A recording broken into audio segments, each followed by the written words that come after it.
बिस्मिल्लाहिर्रहमानिर्रहीम। अस्सलाम वालेकुम व्यूवर्स। आज हम एक नई रेसिपी के साथ आपकी खिदमत में हाज़िर हुए हैं। मटन कढ़ाई। तो देखिए इसकी शक्ल कितनी अच्छी है और टेस्ट भी उससे बढ़कर है जितनी अच्छी इसकी शक्ल है। तो आइए देखते हैं किन अज्जात से मिलकर बनी है। 1 किलो मैंने मटन लिया है, इसको अच्छी तरह वॉश कर लिया है।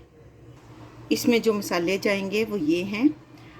4 अदद मैंने चिली ली हैं, ये 2-3 पीस दालचीनी के हैं, लौंग है, काली मिर्च है, 2 बड़ी इलायची है, 1 टेबलस्पून धनिया है, 2 पिंच जो है सौंफ ली है। सौंफ गर्मियों में डालते हैं, सर्दियों में नहीं डालते। आधा टेबलस्पून ज़ीरा है। इसको सिर्फ थोड़ा सा हमने रोस्ट करना है कि मॉइस्चराइजिंग इसकी ख़त्म हो जाए और हल्की सी खुशबू आने लगे। बहुत अच्छी खुशबू आने लग गई है। हमने इनका कलर चेंज नहीं करना, फ्लेम को ऑफ करेंगे और इसको ठंडा होने पर ग्राइंड करेंगे। कढ़ाई लेकर आधा कप जो है हम कुकिंग ऑयल डालेंगे। अब हम आधा टेबलस्पून ज़ीरा और तेज़पत्ता डालेंगे। सिर्फ इसको इतना पकाना है कि इसका फ्लेवर जो है ऑयल में आ जाए। और अब इसमें हम गोश्त डालेंगे। 3 से 4 मिनट तक हम इसको अच्छी तरह इसमें फ्राई करेंगे। 1 टेबलस्पून लहसुन अदरक का पेस्ट डालेंगे और अच्छी तरह इसको मिक्स करेंगे।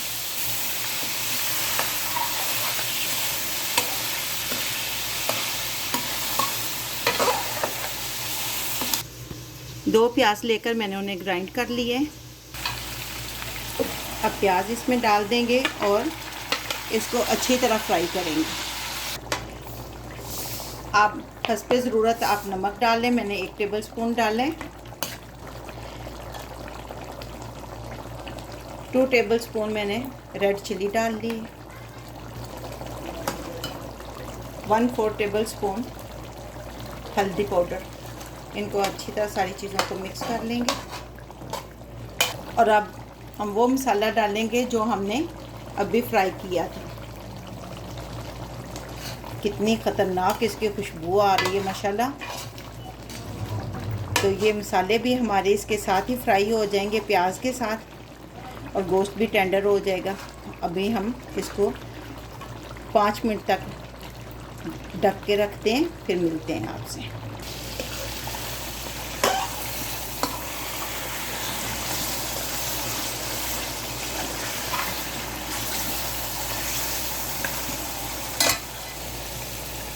तीन अदद हमने सब्ज़ मिर्चें डाल दी हैं और 2 अदद प्याज हमने काट के तो डाल दिए। सॉरी, टमाटर, प्याज नहीं टमाटर डालें।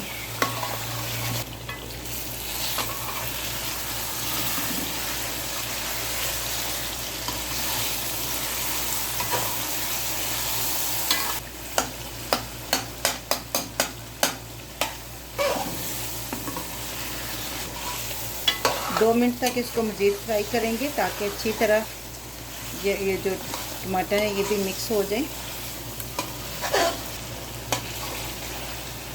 मटन हमारा अच्छी तरह फ्राई हो गया। अब इसमें हम उतना पानी डालेंगे कि अच्छी तरह हमारा गोश्त गल जाए।